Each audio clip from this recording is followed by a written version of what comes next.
Ninja का आपने देखा, अगर आप 2 साल काम करते हो निंजा में, अगर अच्छे से काम करते हो ए बैंड मिलता है।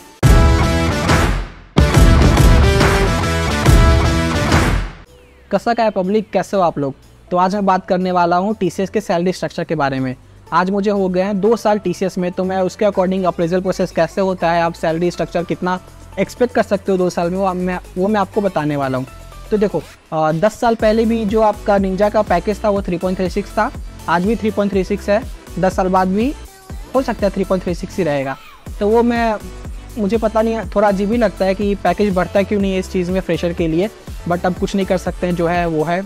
तो आपको अगर पैकेज अगर आपको कहीं और नहीं मिल रहा है, अगर आपको टीसीएस में आना है तो आप आ सकते हो। 3.36 से अगर आप डिजिटल क्लियर करते हो तो आपको 7 के ऊपर ही मिलता है। तो अगर आपके में पोटेंशियल है, अगर आपको कोडिंग अच्छे से आती है तो यहाँ पे भी ग्रो कर सकते हो, डिजिटल पैकेज ले सकते हो, कोई इशू नहीं है।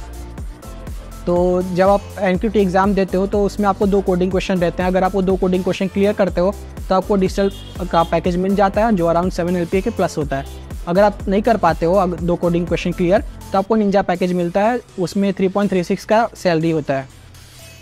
तो उसके बाद जब आप ज्वाइन कर लेते हो तो ज्वाइन करने के बाद मेन आता है कि आपका अप्रेजल कैसे होता है, आपको कितना अप्रेजल मिलता है, आपको बैंड कितना मिलता है। उसके बाद पूरा खेल देखो, आपने एक बार ज्वाइन कर लिया, किसी पैकेज आपने ज्वाइन किया, 3.36 पे ज्वाइन किया, 7 के ऊपर ज्वाइन किया, किसी पैकेज पे ज्वाइन किया, उसके बाद पूरा खेल है कि आपको बैंड कितना मिल रहा है, आपको हाइक कितना मिल रहा है।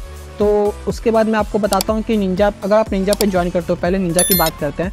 तो अगर आप निंजा पे ज्वाइन करते हो तो आपको हाइक कितना मिल सकता है, कितना आप 2 साल में कितना पहुँच सकते हो। तो देखो अगर आपको ए बैंड मिल जाता है, बहुत रेयरली होता है, अगर आप बहुत अच्छा काम करते हो ए बैंड मिलता है। उसके बाद मोस्टली जो ज़्यादा लोग हैं उनको बी बैंड ही मिलता है और बहुत कम लोग को सी बैंड मिलता है, ठीक है। तो अगर आपको ए बैंड मिलता है, अगर आप लकी हो तो आपको 10 to 12% का हाइक मिलेगा। तो अगर आपको 2 साल आपने टीसीएस में काम किया, अगर आपको दोनों साल लगातार ए बैंड मिल रहा है और 10 to 12% हाइक मिल रहा है तो आपका 2 साल में 4.5 के आसपास पहुँच जाएगा, ईजिली पहुँच जाएगा, कोई इशू नहीं है। बट अगर आपका काम देखो, काम अच्छा ही सब करते, कोई इशू नहीं है, बट क्या होता है कि बैंड का रिस्ट्रिक्शन होता है। बैंड कैसे मिलता है वो मुझे भी क्लियर नहीं है। तो अगर आपको बी बैंड मिलता है तो बी बैंड पे आप 6 to 8% ही हाइक एक्सपेक्ट कर सकते हो, तो फिर आपका पैकेज वही 4 के आसपास रहेगा, ज़्यादा आप एक्सपेक्ट नहीं कर सकते। और सी बैंड पे तो भाई छोड़ ही दो, सी बैंड पे डिस्कस करना भी बेकार है, ठीक है। तो सी बैंड पे कितना हाइक होगा, क्या होगा, वो सब डिस्कस करके भी कोई मतलब नहीं है। तो निंजा का आपने देखा, अगर आप 2 साल काम करते हो निंजा में, अगर अच्छे से काम करते हो ए बैंड मिलता है तो आपको 4.5 2 साल में आराम से पहुंच जाएगा, कोई इशू नहीं है। बट अगर आपका डिजिटल है तो डिजिटल में आप 7 LPA के ऊपर ज्वाइन करते हो, 7.24 समथिंग रहता है। और उसके बाद आपका डिपेंड करता है कि आपको कितना बैंड कैसा मिलता है, हाइक कैसा मिलता है। तो 2 साल में मैंने डिजिटल पे ही ज्वाइन किया था तो मेरा 7.24 था, तो आज 8 के प्लस है। 2 साल हाइक के बाद मुझे फर्स्ट ईयर जो हाइक मिला था वो 8% का था, मुझे सेकेंड ईयर जो हाइक मिला वो 6% का था। तो ये 2 साल आप अच्छे से काम करो, देखो कितना आपको बैंड मिलता है, कितना हाइक मिलता है, उसके अकॉर्डिंग आपका सैलरी डिसाइड हो जाएगा।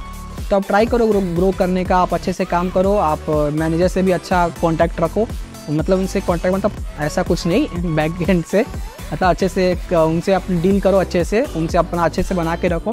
फिर आपको ए बैंड अगर मिलता है 2 साल लगातार तो आपका 4.5 आराम से पहुँच जाएगा, डिजिटल में हो तो 8.5 के आसपास आराम से पहुँच जाएगा।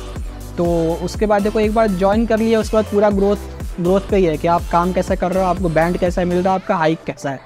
तो आप उसके बाद वही है, बस ज़्यादा उसमें कुछ नहीं है, आपका पैकेज आराम से बढ़ेगा, कोई टेंशन मत लो।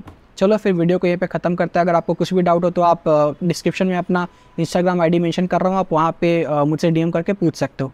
चलो बाय, धन्यवाद।